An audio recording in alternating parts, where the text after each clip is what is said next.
Bismillahirrahmanirrahim. Assalamualaikum warahmatullahi wabarakatuh.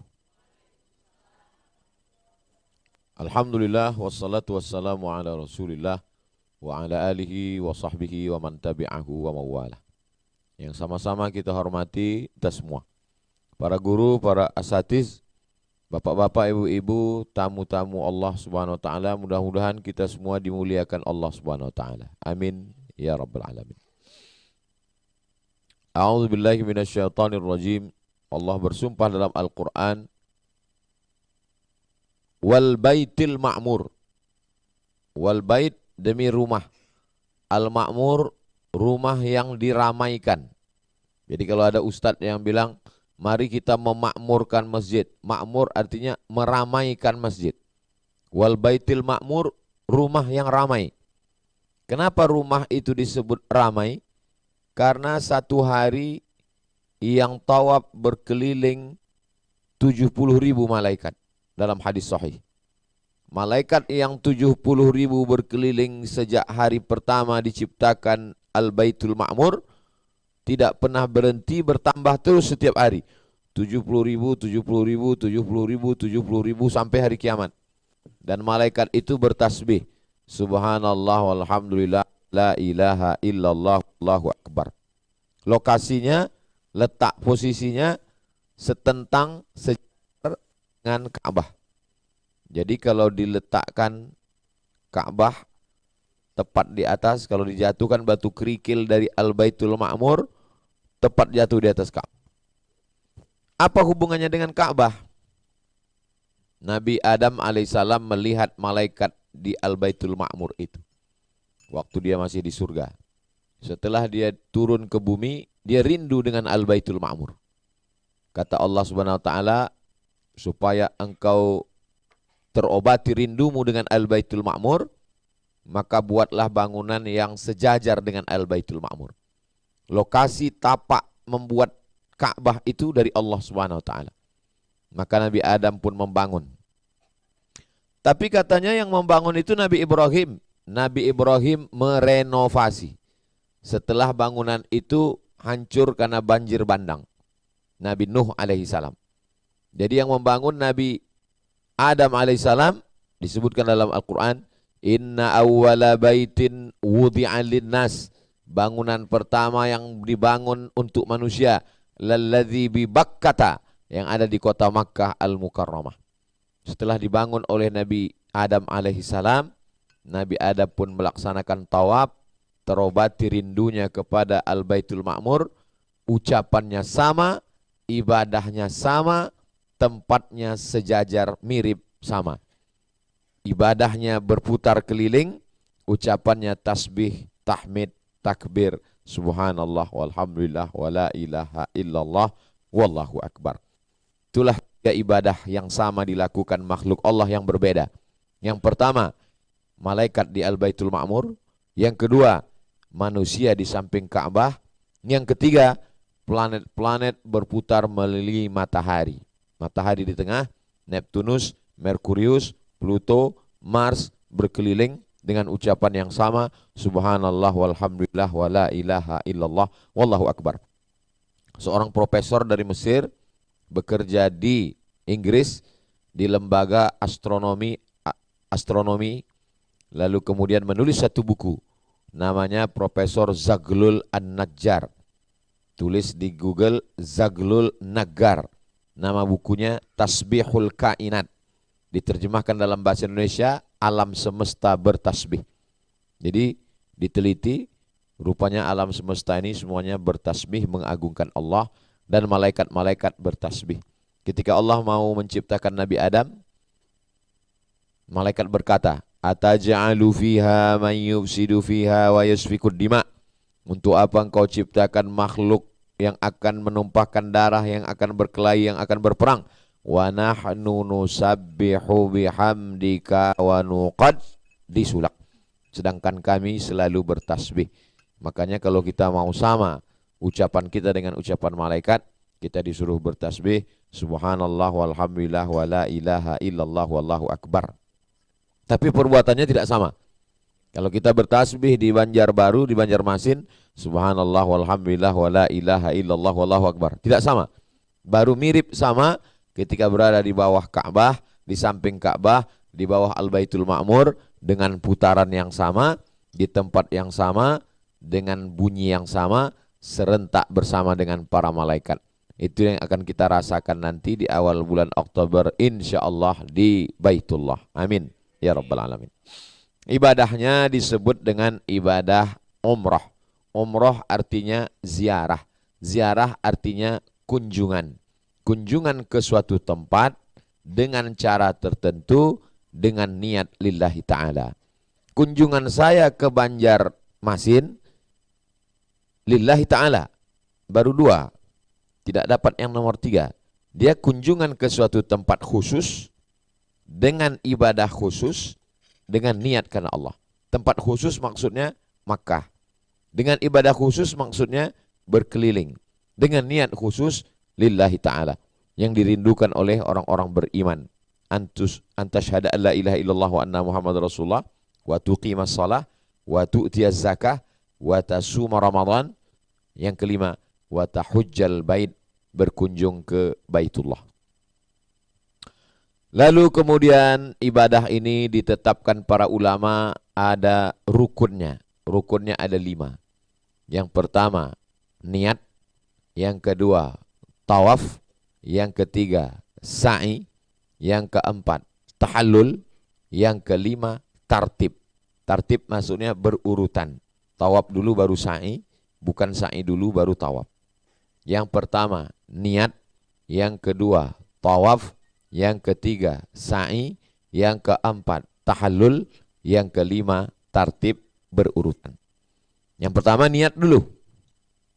Niatnya tidak sama seperti sholat.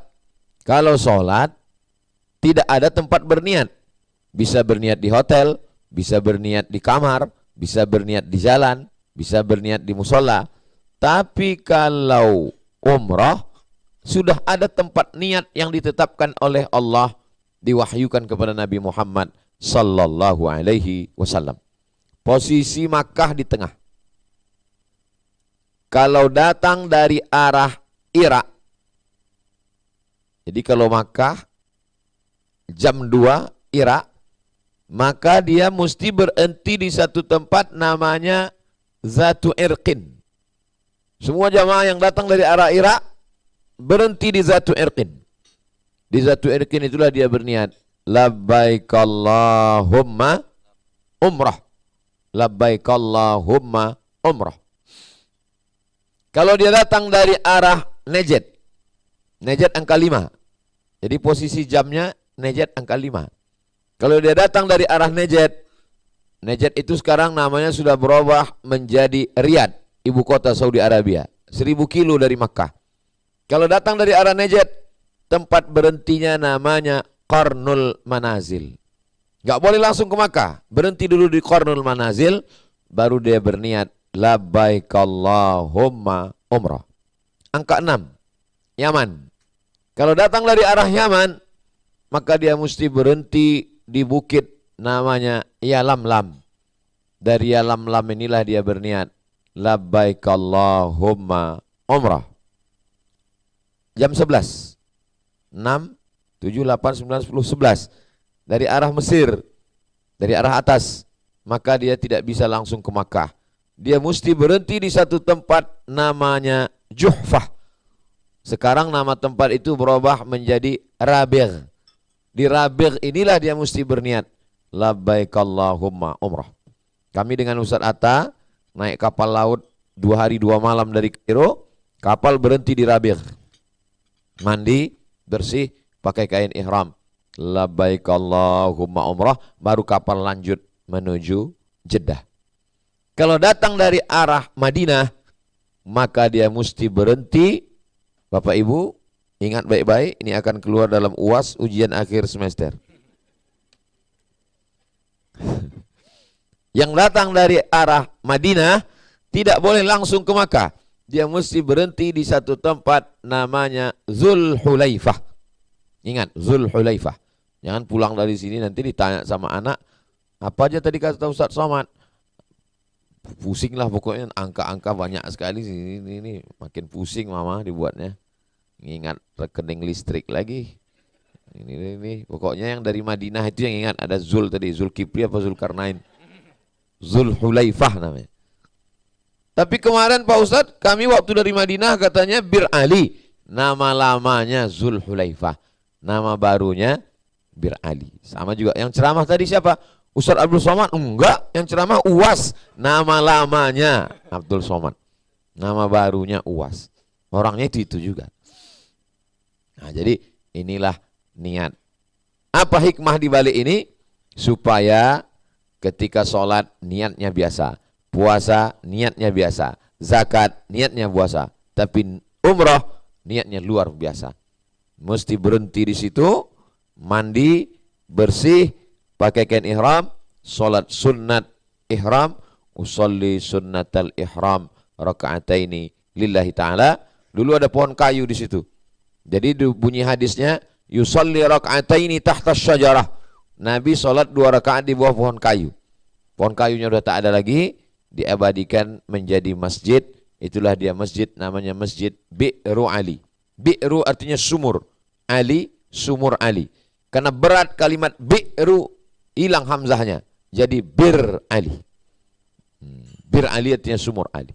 Jadi ada preman baru taubat, dikasih tahu sama ustadz pembimbing, nanti kita ke Bir Ali. Ustadz, saya ini taubat mau meninggalkan bir ini, jangan ajak lagi saya ke situ Pak Ustadz. Bi'ru Ali. Sampai di situ kita udah mandi di Madinah, sudah bersih-bersih, udah pakai kain ihram. Lalu kemudian sampai di Bir Ali, sholat sunat tahiyatul masjid. Habis itu sholat sunat ihram.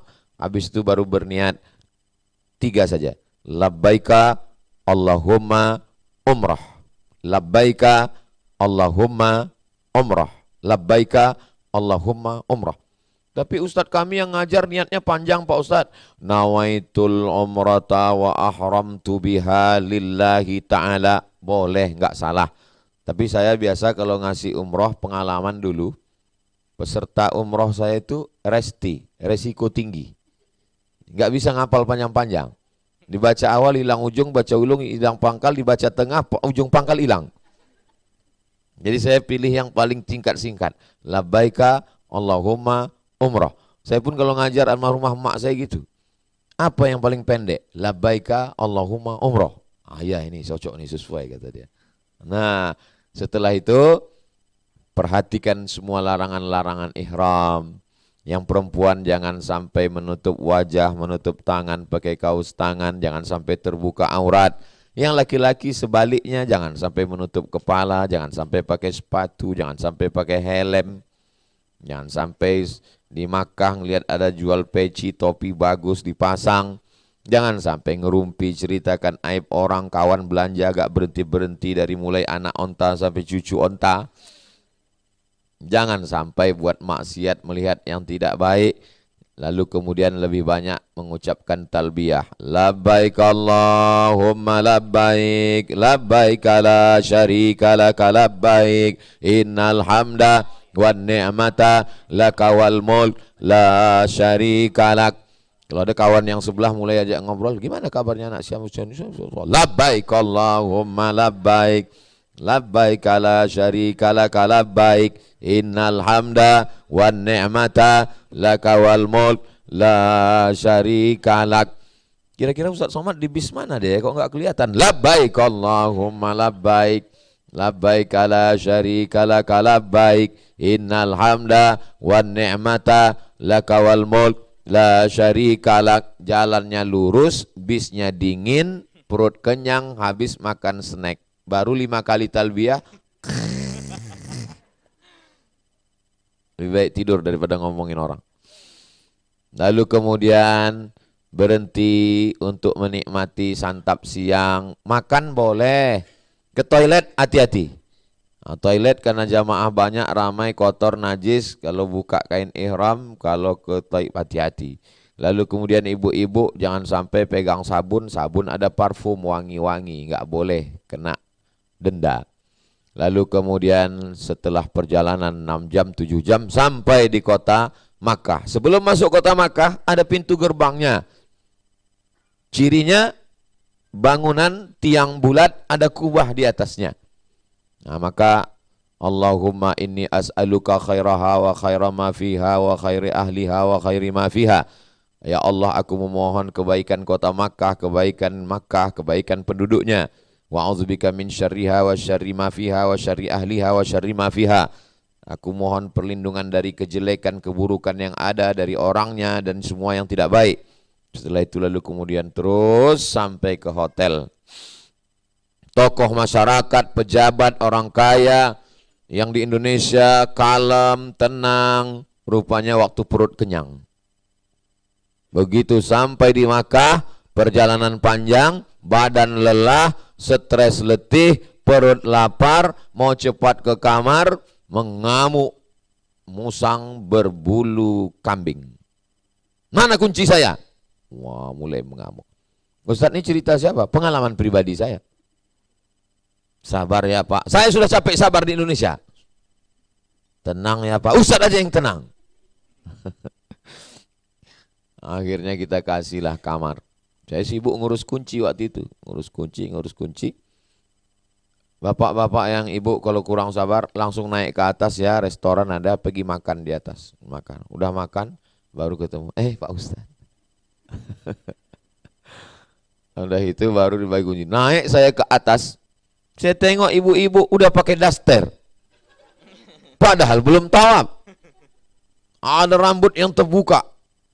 Aduh, bapak-bapak udah pakai jaket. Kenapa pakai jaket? Jaket ini ada jahitannya. Nggak tahan Pak Ustadz, kedinginan. Ibu, iya masa makan pakai pakaian putih? Nggak boleh dibuka Bu sebelum. Jadi gimana? Kena denda. Dendanya berapa? Potong kambing 1 ekor, 600 rial. Langsung buka kalkulator, 600 kali 3.000. Nggak ada duit Pak Ustadz. Mana nih Pak Ustadz? Nggak sanggup motong. Maka kasih makan 6 fakir miskin. Kambing nggak sanggup, makan fakir miskin. Berapa orang? 6 orang. Berapa? 90 rial. Ketetapan pemerintah Saudi Arabia. Hitung lagi, 90 rial kali 35.000. Nanti mau beli ceret kuning, beli rantang, beli. Nggak cukup Pak Ustadz. Kalau begitu kalian mesti puasa 3 hari. Puasa, sedang tadi aja kami nggak tahan Pak Ustadz. Kalau gitu kalian berdosa semua. Kalau gitu kami milih dosa aja lah Pak Ustadz. Stres saya menghadapi jamaah. Dia bilang dia pilih dosa. Aduh. Tapi itu jamaah bukan dari Kalimantan Selatan. Dari mana? Adalah, nggak boleh sebut daerah. Setelah bersih semua, makan, sehat, siap, barulah turun menuju Masjidil Haram. Sampai masuk pintu Masjidil Haram, Allahumma antas salam. Ibu nggak usah stres masalah bacaan, ikut aja apa kata pembimbing. Allahumma antas salam. Kalau hafal ikut, kalau nggak hafal ujungnya aja salam. Allahumma antas salam wa minkas salam wa ilaika ya'udus salam. Fahayyina rabbana bis salam wa adkhilnal jannata daras salam. Tabarakta rabbana ta'ala itadzal jalal wal ikram. Langkah kaki kanan jamaah. Allahumma aftah li abwaba rahmatik. Allahumma aftah li abwaba rahmatik. Habis itu Allahumma salli ala Sayyidina Muhammad wa ala ali Sayyidina Muhammad. Turun lift, turun melihat Ka'bah. Melihat Ka'bah banyak yang terpukau. Ingat, setiap melihat sesuatu yang agung mulia, ingat Allah. Tasbih tahmid. Jangan mentang-mentang dari Kalimantan Selatan melihat Ka'bah. Wow, amazing. Setelah itu membaca doa, lupa. Apa doa melihat Ka'bah Ustaz? Allahumma zid hazal baita tashrifan wa ta'ziman wa takriman wa mahabatan wa birra. Allahumma zid man syarrafahu wa karramahu wa azzamahu tashrifan wa ta'ziman wa takriman wa mahabatan wa birra. Kalau kebetulan bukunya bisa digantung di leher, dilihat bagus. Tapi Pak Ustadz, saya kalau ngelihat mesti ada megang kacamata satu. Kacamatanya mesti digeser, kadang dekat, kadang jauh. Kalau gitu nggak usah lihat buku, takut orang ramai. Takutnya apa sibuk lihat buku, lihat kanan udah Afrika semua. Mana orang Kalimantan hilang. Jadi ikut aja. Itulah gunanya dari sekarang setiap habis selesai sholat itu dibaca-baca. Tapi umroh ini nggak ada rukun kaulinya. Beda sama sholat. Kalau sholat mesti ada qauli Fatihah. Kalau nggak ada Fatihah, la salata, tidak sah sholat liman lam yaqra bi Fatihatil kitab. Kalau umroh nggak ada. Jadi andai ibu bapak dari mulai bir'ali sampai tahallul nggak baca apa-apa sama sekali, hanya niat saja, umrohnya sah. Tawafnya diam, sa'inya diam, umrohnya sah. Namanya umroh diam. Umroh silent. Jadi ada kawan saya pulang haji. Pas pulang haji dia bilang, Mat, ada jamaah kami. Waktu tawaf diam aja. Waktu sa'i diam aja. Pas saya tanya, dia nggak ingat bacaannya, nggak bisa membaca. Tapi pas pulang pakai jubah, pakai sorban. Saya bilang, apa salahnya? Ya nggak ada salah sih, cuman aku ingat lucu aja, kata dia. Ya bagus. Jadi tidak ada salah sama sekali. Andai ada di antara bapak ibu jamaah berangkat dari mulai bir'ali sampai tahallul, mulutnya pakai selasiban, nggak bergerak sama sekali, umrohnya sah. Nah, jadi jangan sampai nggak daftar, nggak berangkat gara-gara. Kenapa nggak berangkat? Khawatir Pak Ustadz, baru hafal doa 2 putaran. Itu sunat semua, baik. Andai tidak, maka tetap baca tasbih, tahmid, takbir. Mencari pojok Hajar Aswad. Begitu dapat pojok Hajar Aswad, lihat pembimbing, lihat ke atas ada lampu warna hijau, lalu angkat tangan. Bismillah, Allahu Akbar. Kalau bisa mencium Hajar Aswad, cium Hajar Aswad. Tidak bisa mencium Hajar Aswad, tangannya megang Hajar Aswad, tangan yang bekas megang Hajar Aswad itu dicium. Kalau enggak juga bisa melambaikan tangan dari jauh. Bismillah, Allahu Akbar. Habis itu lalu kemudian menuju tapak kaki Nabi Ibrahim. Allahumma adkhilni mudkhala sidqin wa akhrijni mukhraja sidqin waj'alni min ladunka sultanan nasira. Apa kedengaran Pak Ustadz? Kalau yang di situ hanya jamaah Indonesia kedengaran. Tapi kalau udah campur sama jamaah lain, yang India kuat juga, dia kena doa. Banyak jamaah itu yang tidak fokus karena Ustadz yang suara depan nggak jelas, dicampur suara Turki, campur suara India. Jadi dia nengok-nengok aja gitu. Jangan sampai begitu. Akhirnya karena bingung ada pula yang buka handphone. Nah, langsung streaming. Kita ini masih ibadah, ini ibadah. Ini rukun. Jangan sampai rukun. Bayangkan kalau dalam rukun kita main-main handphone. Nah, jadi fokus saja. Kalau nggak bisa ikut, banyak suara. Subhanallah walhamdulillah wa la ilaha illallah wallahu akbar. Subhanallah walhamdulillah la ilaha illallah wallahu akbar. Pojok Hajar Aswad. Subhanallah walhamdulillah wa la ilaha illallah wallahu akbar. Subhanallah. Lalu kemudian sampailah ke rukun Yamani. Disebut rukun Yamani, rukun artinya tiang. Yamani tiang yang mengarah ke Yaman.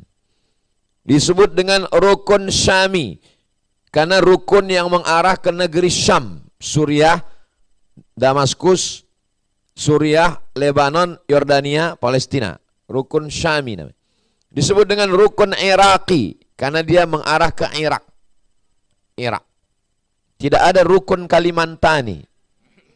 Rukun Yamani, rukun Syami, rukun Iraqi, rukun Hajar Aswad. Dari rukun Yamani ke Hajar Aswad doanya berubah. Rabbana atina fid dunya hasanah wa fil akhirati hasanah wa qina azabannar wa adkhilnal jannata ma'al abrar ya aziz ya ghaffar. Allahumma inna nas'aluka ridhaka wal jannah wa na'udzubika min sakhatika wan nar. Lalu kemudian sampai ke Hajar Aswad, angkat lagi tangan. Bismillah, Allahu Akbar. Lalu kemudian putaran 2, putaran 3, putaran 4, putaran 5, putaran 6, putaran 7, habis. Mulai menelusuri pinggir tepi, sampailah ke arah setentang sejajar belakang makam Ibrahim. Salat sunat tawaf 2 rakaat. Usalli sunnat tawaf raka'ataini lillahi ta'ala. Selesai 2 rakaat salat sunat tawaf, qul ya ayyuhal kafirun, qul huwallah, ayat yang lain enggak apa-apa, salat sunat. Habis itu berdoa, mintalah doa kepada Allah SWT. Saya enggak bisa bahasa Arab Pak Ustadz, terserah. Bahasa Indonesia, bahasa Melayu, bahasa Banjar, bahasa Bugis, bahasa Makassar, bahasa Batak, bahasa apapun bahasa, minta sama Allah. Allah Maha tahu. Minta sama Allah. Habis itu selesai, baru kemudian menuju ke Bukit Sofa, minum air zam-zam. Menghadap ke kiblat, berdiri. Tapi katanya enggak boleh minum berdiri. Ya enggak boleh minum berdiri, air putih biasa. Minum air zam-zam berdiri. Allahumma inni as'aluka ilman nafi'an wa rizqan wasi'an wa shifaan min kulli da'in wa saqamin birahmatika ya arhamar rahimin. Kalau hafal. Kalau enggak hafal, gerak-gerakkan aja mulut. Jangan langsung minum, takutnya ada kawan ngelihat sebelah, ente enggak hafal ya? Isi doa minum air zam-zam itu 3. Pertama, ilman nafi'an, ilmu. Yang kedua, rizqan wasi'an, rezeki. Yang ketiga, syifaan, sehat. Jadi anda yang enggak hafal bahasa Arabnya, 3 itu aja. Ya Allah, beri aku ilmu bermanfaat, beri aku rezeki yang melimpah, beri aku kesembuhan dari penyakit. Tapi jangan kuat-kuat dalam hatinya. Jangan lupa selawat. Allahumma sholli ala sayyidina Muhammad wa ala ali sayyidina Muhammad. Saya pas lagi bawa jamaah, tiba-tiba heboh di belakang, polisi mengamuk. Kenapa? Itu gara-gara jamaah Ustadz. Kenapa? Rupanya jamaah ini menyiramkan air zam-zam ke lututnya.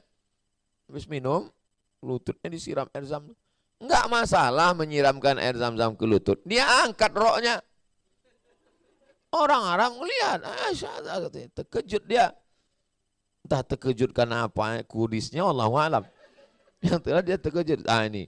Jadi kalau mau disiramkan karena kaki sakit rematik, enggak salah ngambil barokah. Enggak masalah. Dimandikan pun enggak masalah. Tentang masalah memandikan air bacaan doa. Sedang air bacaan doa saja boleh dimandikan, diusapkan. Apalagi air zam-zam.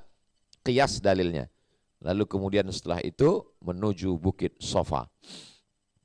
Sampai di atas Bukit Sofa menghadap ke arah Ka'bah, mengangkat tangan.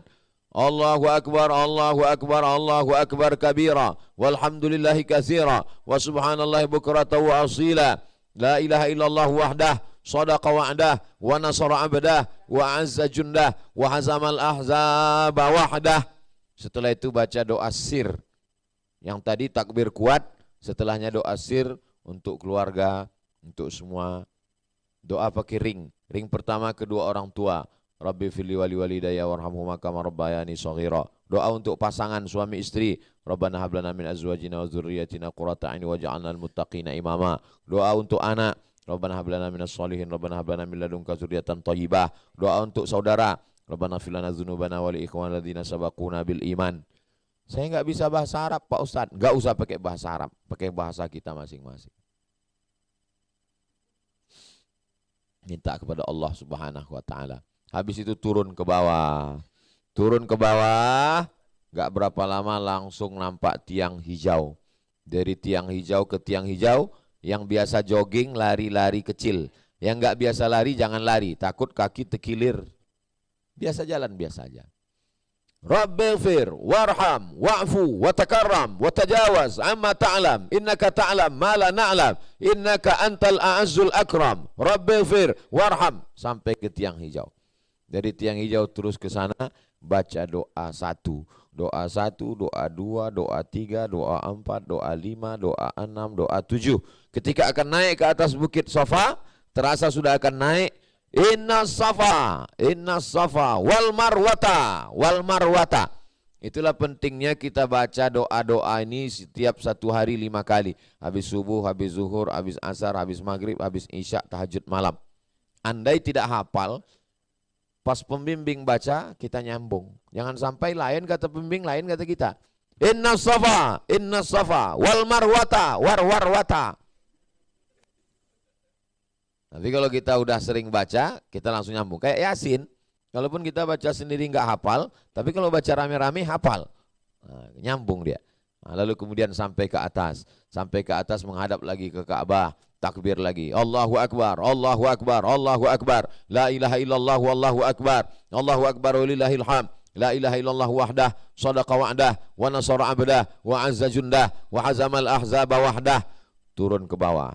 Turun ke bawah, baca doa putar 2 sampai tiang hijau. Rabbighfir warham wa'fu wa takarram wa tajawaz amma ta'lam innaka ta'lam ma la na'lam innaka antal azizul akram.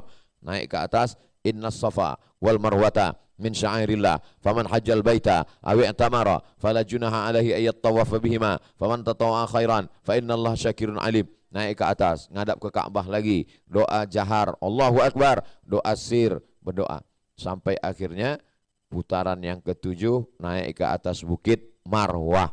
Habis, tutup dengan doa-doa, setelah itu tahallul. Laki-laki yang sudah dipotongkan rambutnya, biasanya saya duluan dipotongkan, yang sudah ketemu dengan jamaah yang sudah, Bapak sudah Pak? Ah, sudah, tolong potongkan.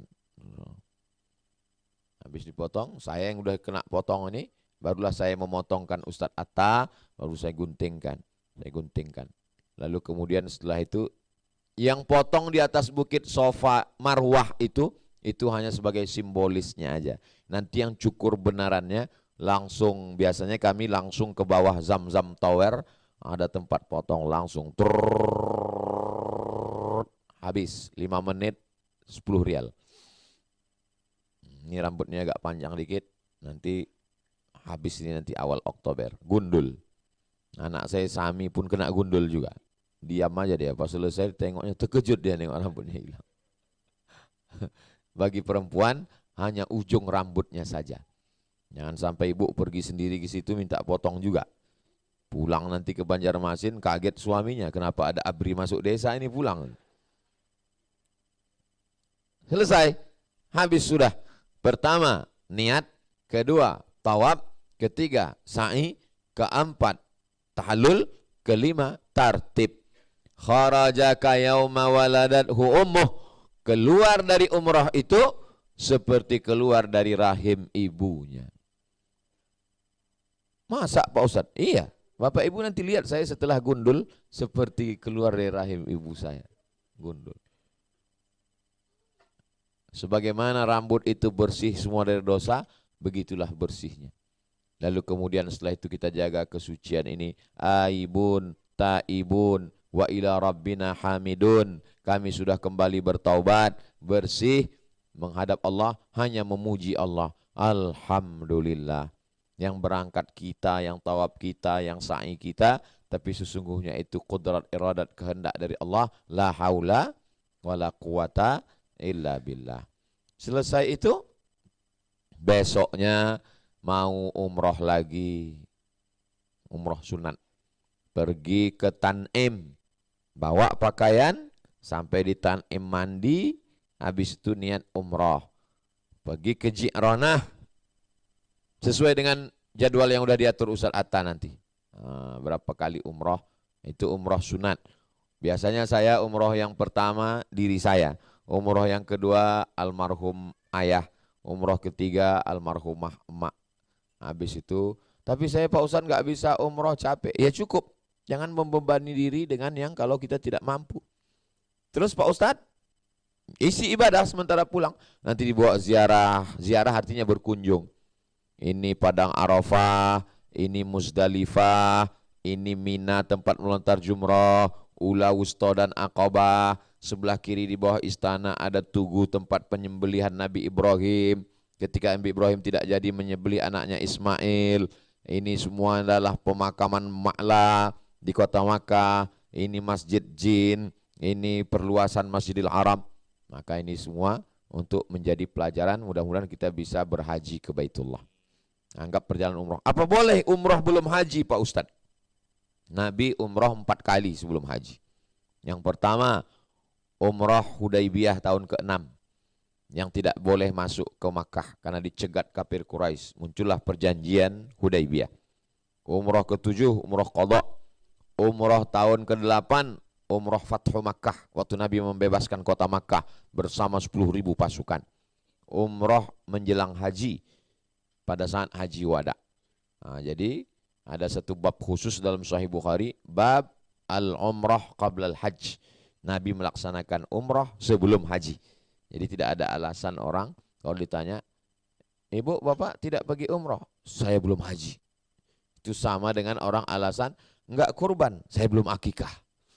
Sampai mati enggak pernah kurban karena belum akikah. Padahal tak ada hubungan. Anak kita itu tanggung jawab saya mengakikahkan anak saya, tapi saya tanggung jawab ayah saya.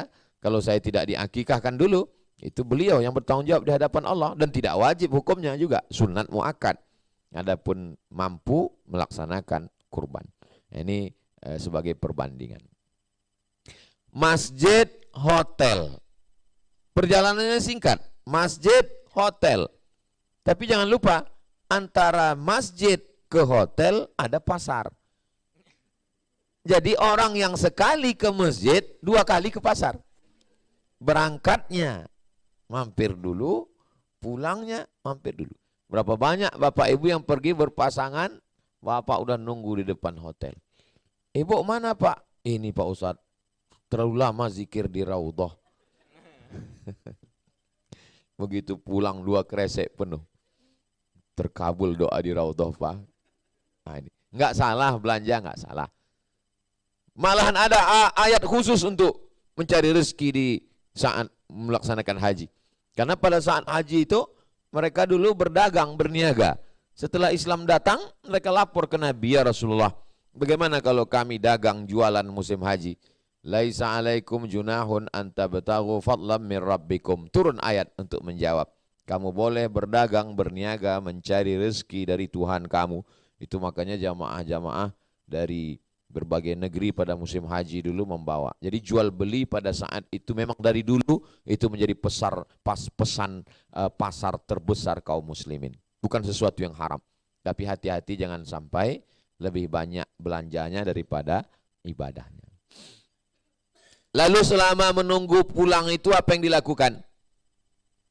Masjidil Haram disucikan Nabi Ibrahim dengan anaknya Nabi Ismail untuk 3.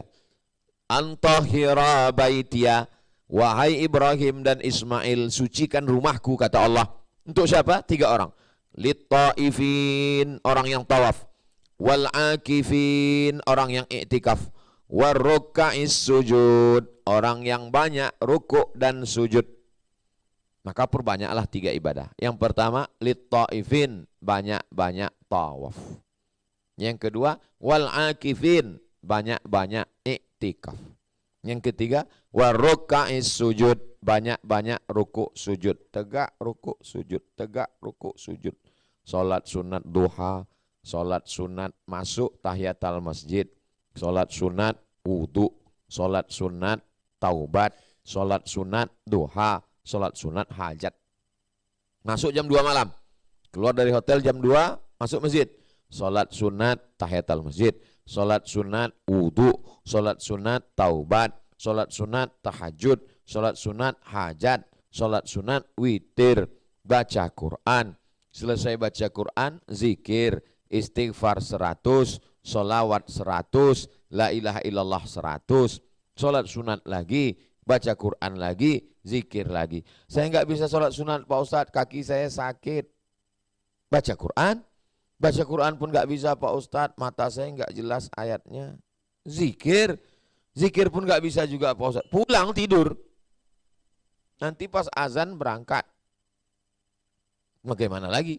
Mau tidur di masjid, takut diusir cleaning service Masjidil Haram. Nah, lalu kemudian ibadah jangan sampai tinggal terus beribadah. Maka kita ambil hikmah-hikmahnya. Nanti kita ada pengajian tablik akbar di kota Makkah Al-Mukarramah bersama Ustadz Hatta dan sahabat-sahabat semua dari Sabang sampai Papua, Malaysia dan Brunei Darussalam, insyaallah. Mudah-mudahan tercapai berkat doa Bapak Ibu semuanya. Amin. Nanti jamaah kita Madinah dulu Ustadz Hatta. sampai Madinah. Zaman saya dulu antrinya panjang, sekarang zaman sudah mudah sekali. Begitu sampai cop paspor langsung keluar. Memang perbaikan administrasi Saudi Arabia. Dulu petugasnya laki-laki. Laki-laki ini nggak mau tahu sama kita. Kita berdiri dia ngobrol juga. Kita berdiri lama. Sekarang perempuan. Saya beberapa kali mendarat perempuan, begitu datang dicopnya cepat-cepat. Memang perempuan ini kalau kerja cepat memang. Biasa. Lalu kemudian selesai turun ke bawah, naik bis, langsung masuk kota Madinah. Allahumma inni as'aluka khairaha wa khairi ahliha wa khaira ma fiha. Allahumma inni a'udzubika min syarriha wa syarri ahliha wa syarri ma fiha. Berikan saya kebaikan kota Madinah, kebaikan penduduknya, kebaikan orang-orangnya. Jauhkan dari kejelekannya, keburukannya. Setelah itu masuk penempatan kamar.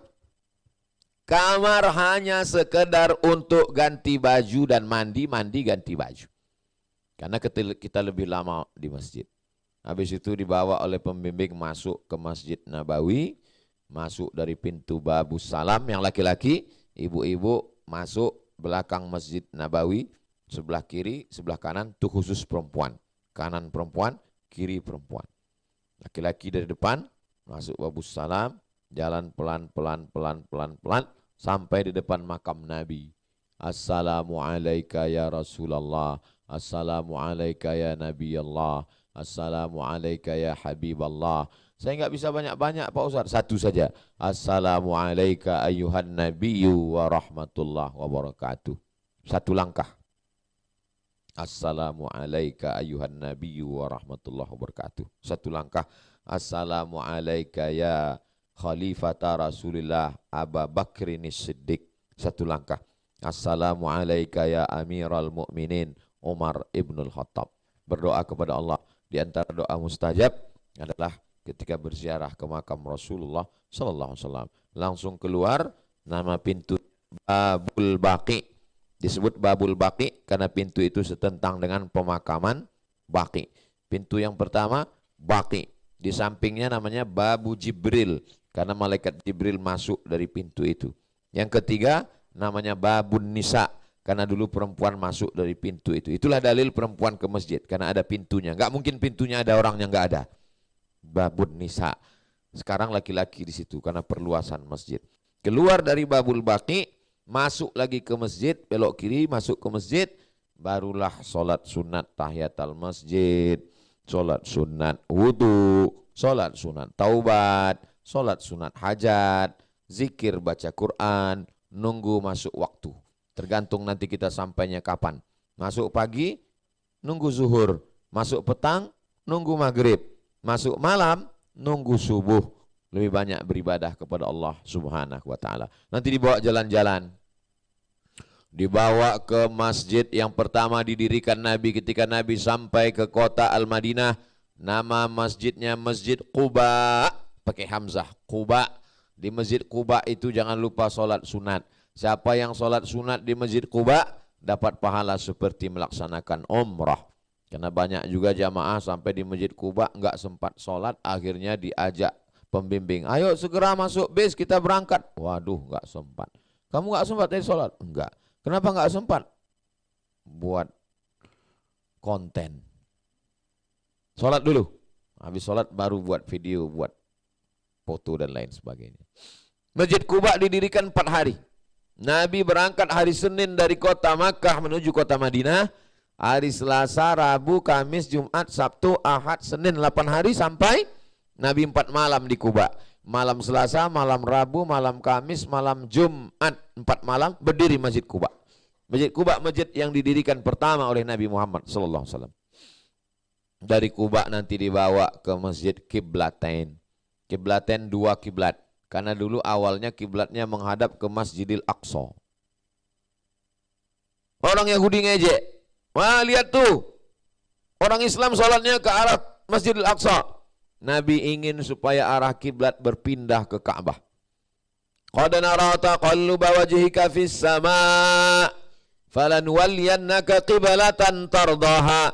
Kami sudah melihat wajahmu mendongak ke atas langit berharap supaya arah kiblat dipindahkan. 18 bulan. 16, 17, 18 bulan menghadap ke Masjidil Aqsa. Sampai akhirnya turun ayat bulan Sya'ban. Fawalli wajhaka syatral masjidil haram. Akhirnya mereka menghadap ke arah Masjidil Haram. Masjidil Aqsa ke sana, Masjidil Haram ke sana. Masjid itu disebut dengan qiblatain, dua arah kiblat. Saya pertama kali melaksanakan haji tahun 1992. Jadi waktu itu di dinding itu ada tulisan besar 5 bahasa. Bahasa Arab, bahasa Inggris, bahasa Perancis, ada bahasa Melayu di bawah untuk orang Indonesia, Malaysia, Brunei Darussalam. Ada keterangan, inilah kiblat pertama umat Islam. Sekarang saya lihat udah nggak ada lagi. Sudah dijebol dinding itu. Saya tanya kenapa nggak ada lagi? Karena orang jamaah banyak ngusap-ngusap dinding itu. Diambilnya sorban, diusap-usap, dicium. Pemerintah Saudi nggak suka. Nah, akhirnya, padahal kan bagus diusap, bersih kan? Orang nggak suka. Bid'ah, bid'ah kata dia. Lalu mengusap itu barokah. Imam Ahmad bin Hambal ziarah ke Raudah. Dia usap kaki tempat khotib itu.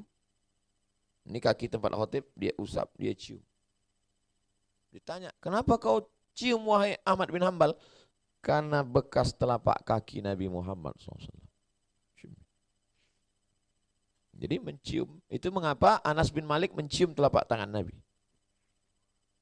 Saya berjumpa dengan ulama, saya cium tangannya. Ulama dari Maroko, keturunan Sayyidina Hasan. Setiap kali mau dicium, ditariknya tangannya. Setiap kali dicium, tangan saya bersentuh, tangan saya sendiri saya cium. Karena tangan saya bersentuhan dengan tangannya. Salah satu mengambil barokah adalah dengan cara mencium telapak tangan. Hajar Aswad juga dicium.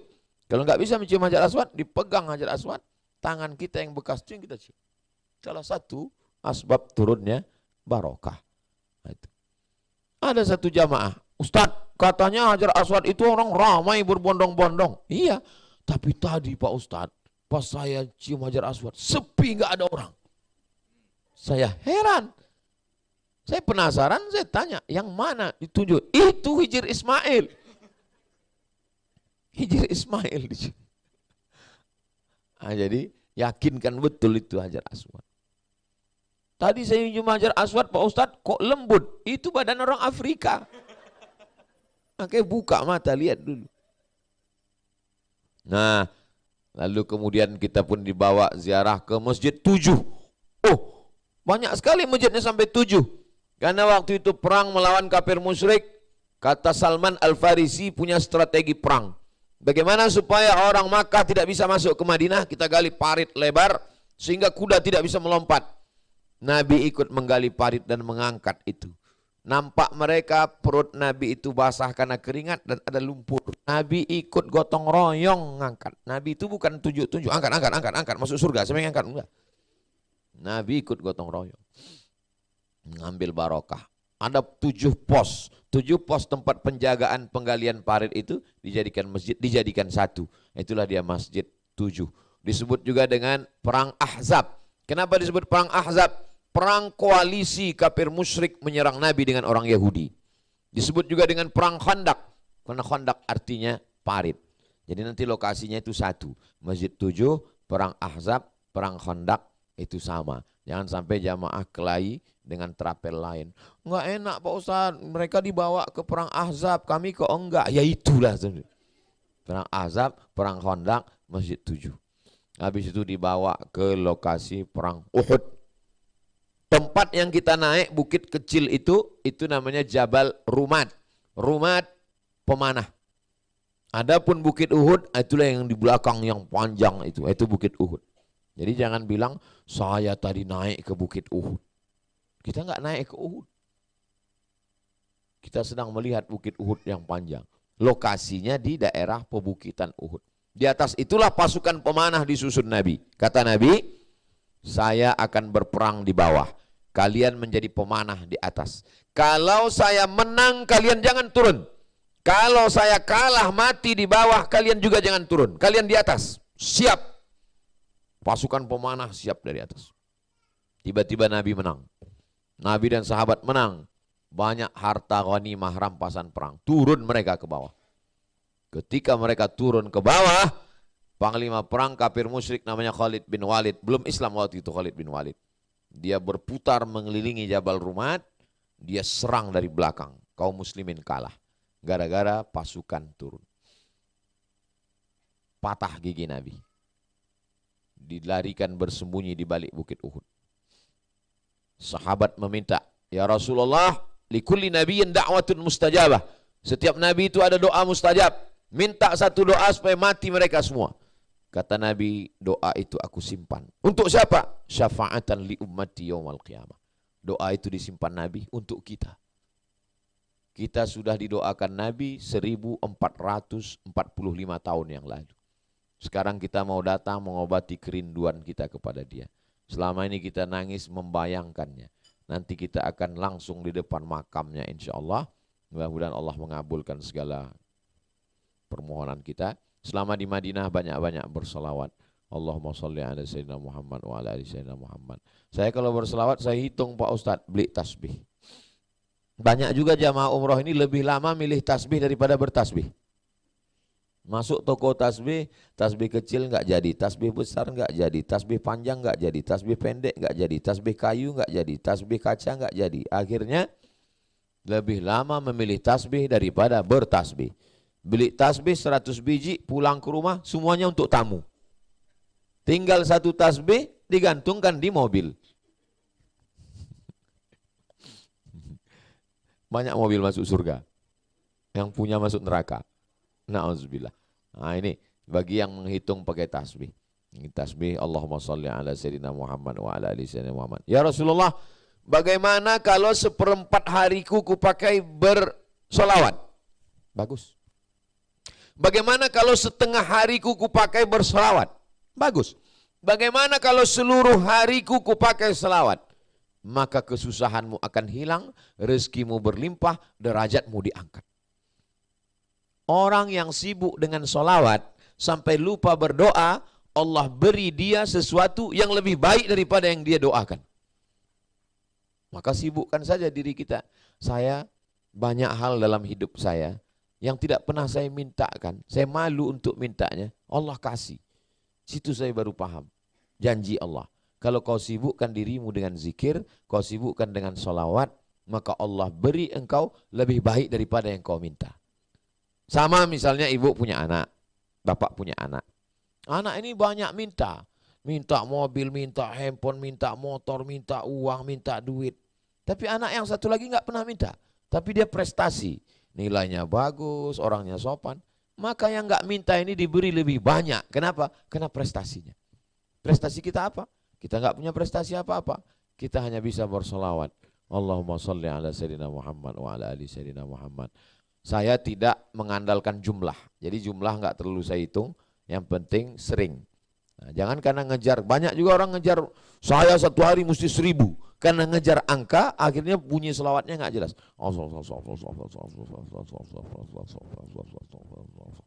Macam dapat tempe mendoan panas.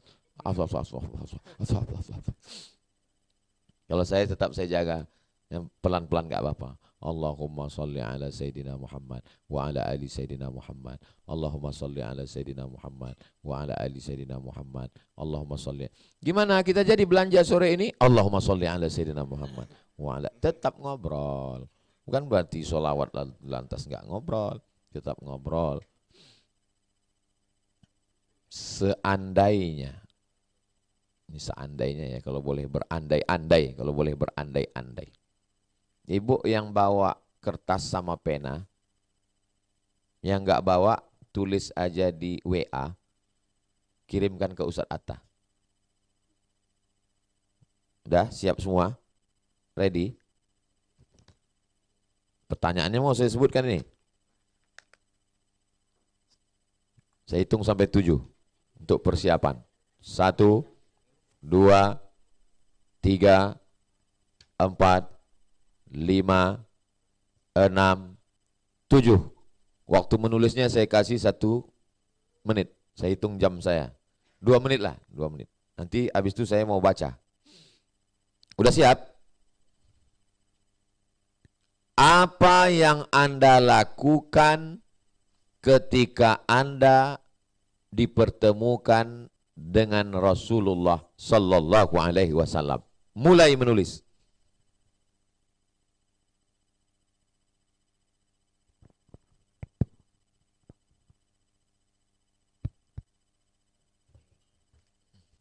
Siap Ustaz Atta? Ustaz bacakan apa yang ditulis. Terserah Ustaz Atta. WA pertama yang masuk, jawabannya menangis. Kalau ketemu sama Nabi dia nggak bisa melakukan apa-apa, dia hanya menangis. Nggak tahu dia mau buat apa. Hanya menangis di hadapan Nabi SAW.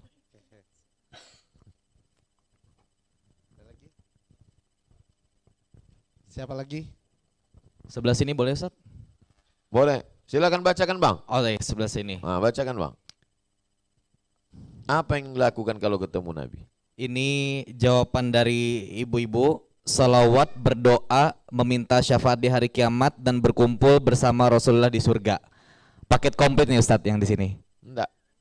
Kalau ketemu sama Nabi itu apa yang dia lakukan? Yang dilakukan. Pas ketemu gitu, pas ketemu apa yang dilakukan? Izin Ustaz, akan mencium tangan beliau dan menatap beliau dengan dekat dan berharap beliau mengajak ke surga. Allahu Akbar. Masya Allah. Allah. Akan mencium tangan Nabi, menatap wajah Nabi. Masya Allah. Mudah-mudahan Allah mengkabulkan segala harapan kita. Amin ya Allah. Mungkin dari bapak-bapak masih belum Ustadz ya? Bapak-bapak masih istikharah lagi. Biasanya kalau bapak-bapak rasional nih Ustadz jawabannya. Mereka lama berpikir. Seperti dulu lama mereka memutuskan untuk memilih ibu.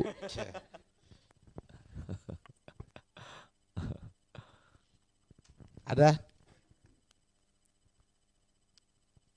Tulisan ibu tentang pertanyaan tadi, ibu simpan, ibu bingkai. Itulah nanti yang akan ibu lakukan saat berjumpa dengan Nabi Muhammad SAW. Karena itu tulus dari lubuk hati ibu yang paling dalam. Ibu akan diam, ibu akan menangis, ibu akan menatapnya, ibu akan mencium tangannya, ibu minta syafaatnya. Bukan untuk ujian SNMPTN. Bukan pula jawaban saya lebih mulia daripada jawaban ibu. Cinta ada dalam hati kita masing-masing. Kita berangkat itu karena kecintaan kepada Nabi Muhammad SAW. Almar'u ma'aman ahab. Orang akan bersama dengan siapa yang dia cintai. Sebesar apa cinta kita kepada Nabi, sebesar itulah perjuangan kita untuk menolong Islam. Sebesar apa cinta kita kepada Nabi, sebanyak itulah selawat kita. Sebesar apa cinta kita ke Nabi, sekuat itulah motivasi kita untuk berangkat berziarah ke makam Rasulullah Sallallahu Alaihi Wasallam. Itu yang dapat saya sampaikan. Kalau ada pertanyaan-pertanyaan, kita akan bahas dalam tanya jawab. Saya kembalikan. Jangan kemana-mana, kita lanjutkan setelah yang satu ini. Jamaah. Bukan ya. Baik, terima kasih banyak. Ucapkan terima kasih kepada Tuan Guru kita Haji Abdul Samad LC DSE PhD yang sudah memberikan tausiah sekaligus manasik umroh bersama kita di sini. Baik Ustadz, mungkin untuk tanya jawabnya langsung sekarang atau sekarang Ustadz ya. Boleh berapa pertanyaan dulu Ustadz? 3 dulu ya. Baik, 3 pertanyaan. Boleh dari ibu-ibu, boleh dari bapak-bapak, dan satunya lagi terserah nanti siapa. Silahkan dari ibu-ibu dulu boleh. Yang ingin bertanya silahkan dari ibu-ibu, boleh di belakang ya, silahkan. Mikrofonnya ulun boleh pinjam dulu sama Ustadz Hatta. Baik, silahkan. Assalamualaikum warahmatullahi wabarakatuh. Waalaikumsalam warahmatullahi wabarakatuh. Mungkin ini salah satu kekhawatiran saya pribadi. Alhamdulillahnya dalam kesempatan ini saya bisa berangkat umroh bersama anak saya yang kebetulan masih usia 1,5 tahun. Seperti yang tadi saya barusan lihat, Pak Ustadz juga membawa anak Ustadz pas ibadah umroh. Mungkin bukan bermaksud berpikir negatif, cuman mungkin kekhawatiran ketika melaksanakan ibadah, anak tidak berada di dalam kondisi yang kurang baik atau kurang kondusif, Kira-kira bagaimana umroh yang saya lakukan? Apakah ada tips atau pesan Ustadz untuk kami sebagai orang tua dalam menjalankan ibadah umroh nanti? Demikian pertanyaan saya. Terima kasih. Baik, terima kasih. Dengan Ibu siapa tadi namanya? Hisan, Khairatun Hisan. Khaira aja. Haira, baik Ibu Haira. Ini pertanyaan dari Ibu Haira tadi Ustadz, katanya kalau misalkan anaknya itu ketika beribadah itu rewel Ustadz ya, kira-kira itu seperti apa Ustadz? Boleh mau dijawab langsung atau tanyaan lagi Ustadz? Boleh, saya jawab dulu. Baik, silakan Ustadz. Berangkat umroh Februari tahun lalu itu pas usia Sami 1 tahun. Selama di sana yang saya khawatirkan musim dingin nanti dia kedinginan, flu, karena pakai waktu dari Makkah ke Madinah kain ihram. Ternyata Masya Allah tabarakallah dia tidak sakit sama sekali, tidak flu, tidak batuk, sehat walafiat. Jadi anak-anak ini kalau dia menangis, pertama haus, yang kedua mungkin pempesnya basah, yang ketiga mungkin dia mau Jadi kalau itu kita antisipasi, insya Allah. Obat yang paling mujarab adalah ASI. Nah, jadi selain itu doa ibu tenangkan, insya Allah. Adapun masalah terkait dengan ibadah, sebelum tawaf ganti pempesnya. Ganti pempes, karena kita tidak bisa membawa anak yang bernajis. Niat tawafnya, niat tawaf untuk ibu saja. Niat tawaf untuk ibu atau bapak saja. Tak bisa sekali niat dengan anak itu. Nah, supaya ibadah kita tidak rusak. Kesehatannya insya Allah terjaga. Ibadah anaknya, ibadah ibu bapaknya juga insya Allah. Jadi kekhawatiran-kekhawatiran saya sudah mengalami sendiri tahun lalu. Alhamdulillah. Mudah-mudahan juga ibu bapak yang membawa anak-anak kecil insya Allah sehat walafiat. Amin ya rabbal alamin. Demikian. Wallahu a'lam. Baik. Demikian untuk selanjutnya silahkan dari bapak-bapaknya boleh ada yang ingin bertanya silahkan. Kita masih buka sesi tanya jawab Pak. Silahkan yang ingin bertanya.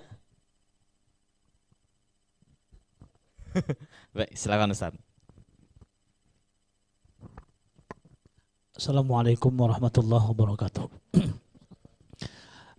Terhubung dengan yang terakhir tadi Pak Ustadz Abdul Somad, umur anak Pak Guru setahun itu sudah bersunat. Sami tadi ya, laki-laki kan sudah bersunat Ustadz. Masya Allah.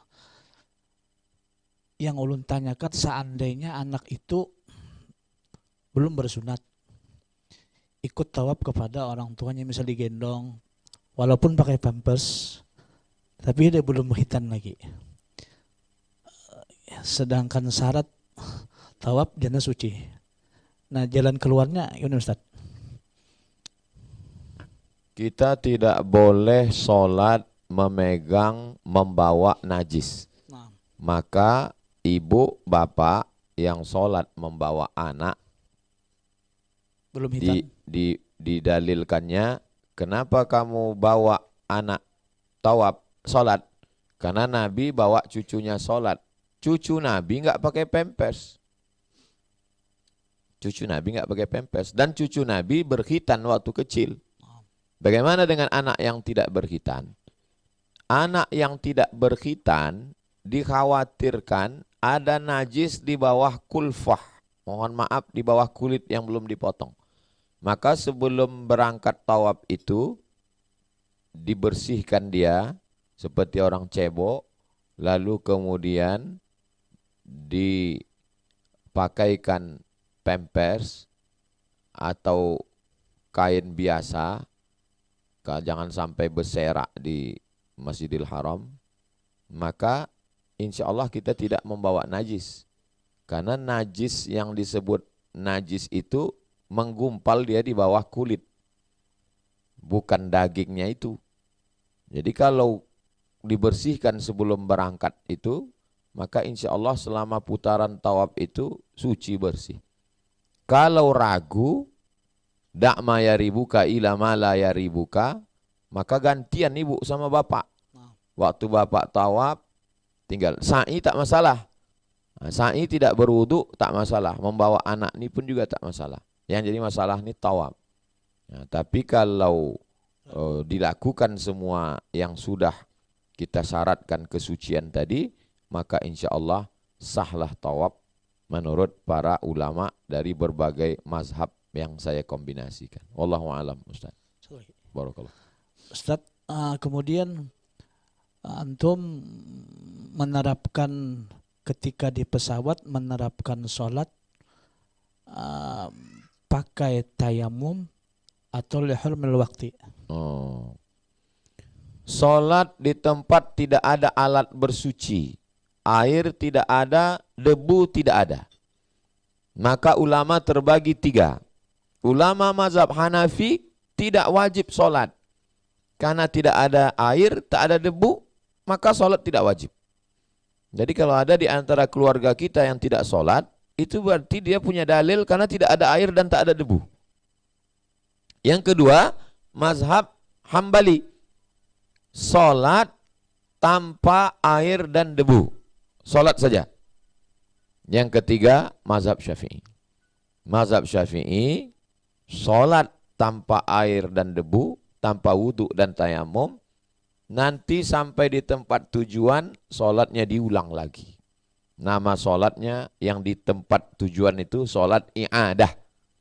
Sholat itu dibagi 3. Sholat yang kita laksanakan zuhur ini, usolli fardhu zuhri arba'a raka'atin adaan. Sholat yang kita laksanakan zuhur ini mengganti yang kemarin qadaan. Sholat zuhur yang sudah dilaksanakan ternyata tidak sah. Karena di ujung kaki ada bekas cat. Wuduknya tidak sah karena ada bagian wuduk yang tidak kena air. Diulang lagi. Namanya sholat i'adah. Sholat yang diulang itu namanya sholat i'adah. Sholat yang di pesawat itu namanya sholat lihurmatil waqti. Untuk menghormati waktu karena tidak boleh waktu ini kosong tanpa sholat. Di antara 3 mazhab, mana yang Ustadz pilih? Saya pilih mazhab Syafi'i. Kenapa Ustadz tidak pilih Hanafi? Mazhab Hanafi paling enak. Enggak sholat. Kenapa? Karena enggak ada alat bersuci. Gimana kalau ternyata nanti di akhirat saya dituntut, hai Abdul Somad, kamu punya utang karena kamu tidak sholat. Kenapa tak pakai mazhab Hambali? Mazhab Hambali kan sholat. Iya, bagaimana kalau di akhirat ternyata kamu memang sholat, tapi sholatmu tidak sah karena kamu tidak wudhu dan tayamum. Saya tetap punya utang. Yang selamat mazhab Syafi'i. Di pesawat tetap sholat, dan sholatnya seandainya tidak sah, tetap tergantikan. Itulah mengapa saya pakai mazhab Syafi'i, karena mazhab Syafi'i mazhab yang terkenal ahwat, tingkat kehati-hatiannya lebih tinggi. Tapi kata Ustadz kami di pesawat itu ada debu Pak Ustadz. Debu yang saya pahami itu begini dalam hadis. Ini tempat pelana kuda atau pelana unta. Ada cahaya matahari.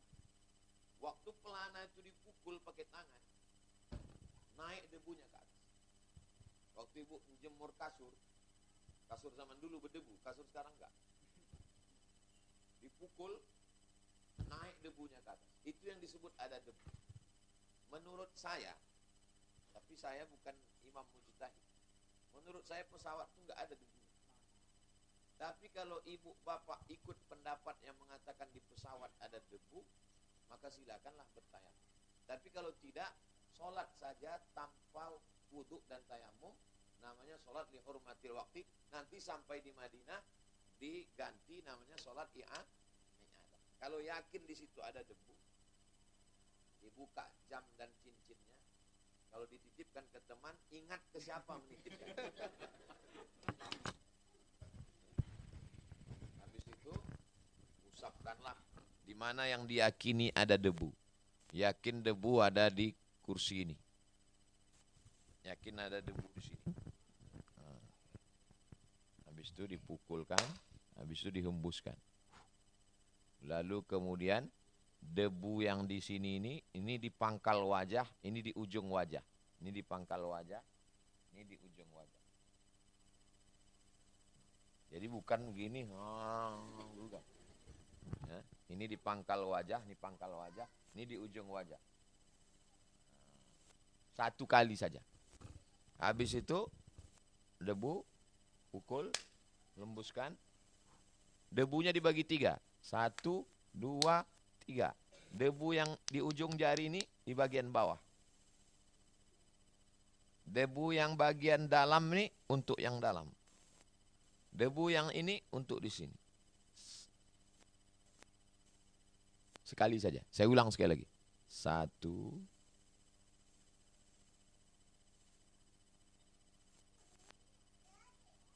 Bagian tayamum.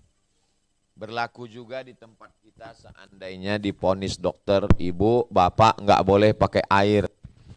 Jangan pakai air ya bu, pak. Kalau pakai air pak dokter mati. Tidak boleh kita pilih mati. Maka kita pilih tayamum.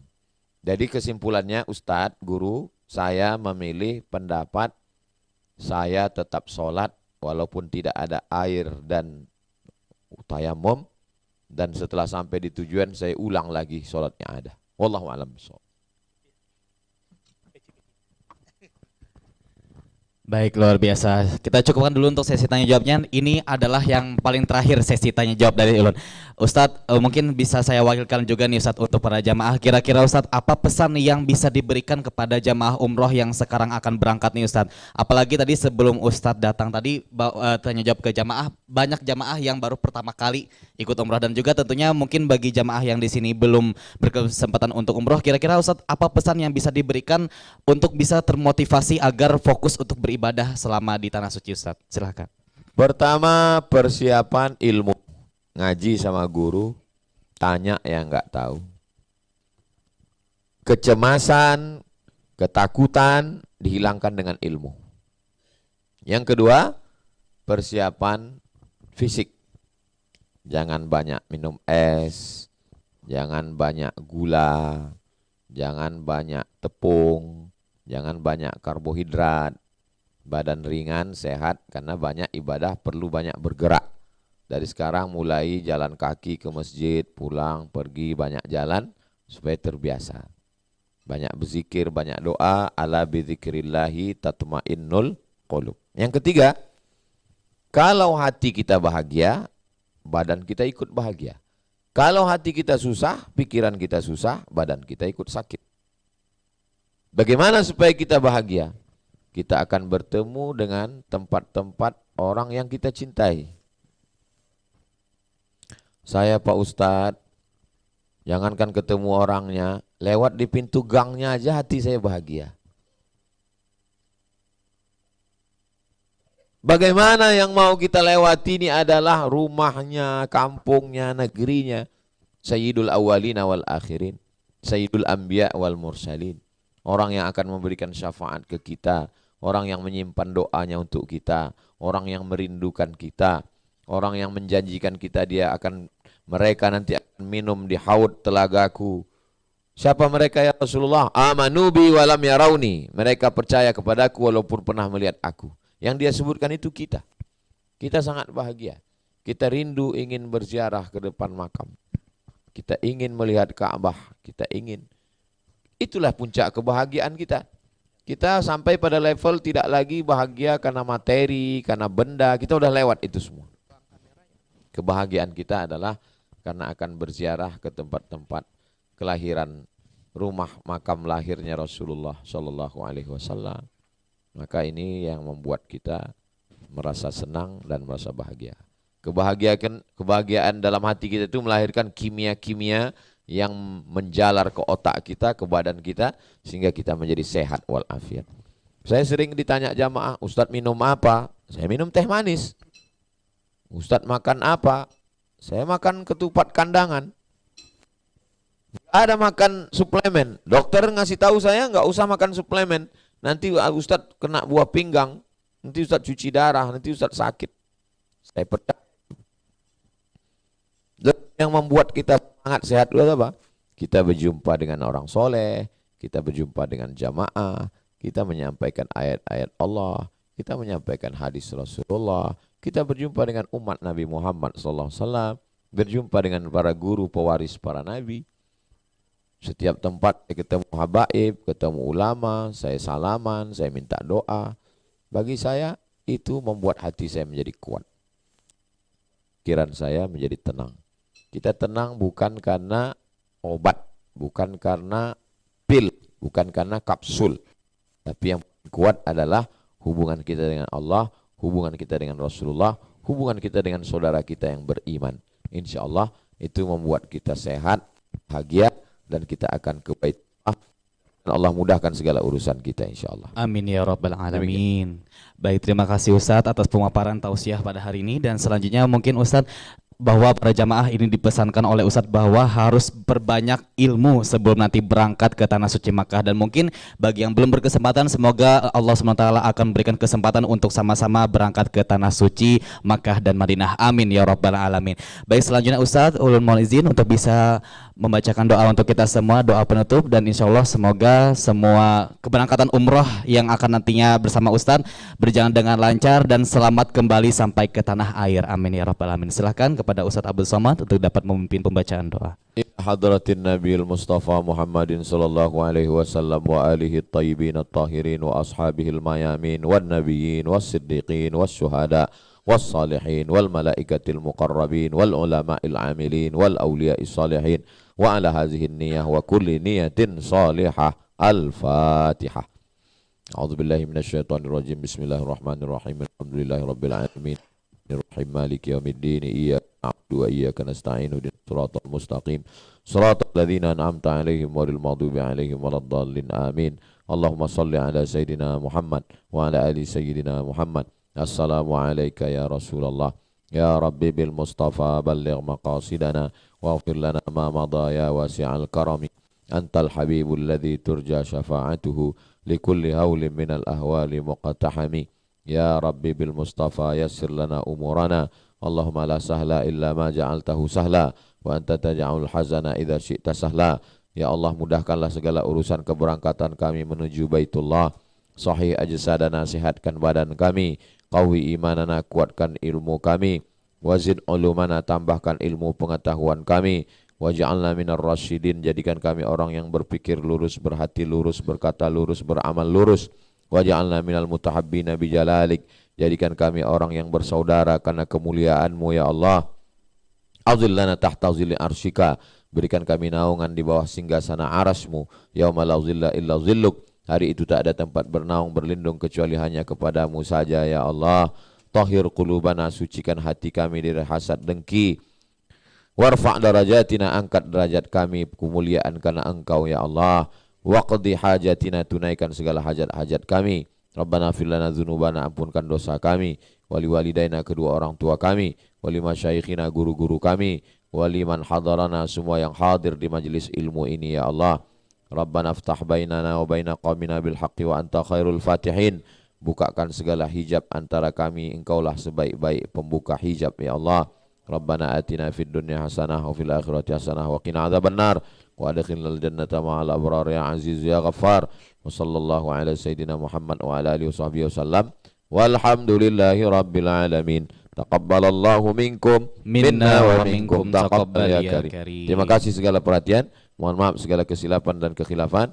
Qul qouli hadza astaghfirullah li wa lakum. Wassalamualaikum warahmatullahi wabarakatuh. Waalaikumsalam warahmatullahi wabarakatuh. Kami ucapkan terima kasih yang sebesar-besarnya kepada Tuan Guru Haji Abdul Somad LC DSA PhD yang sudah memaparkan tausiah dan juga manasik umroh di pagi hari ini.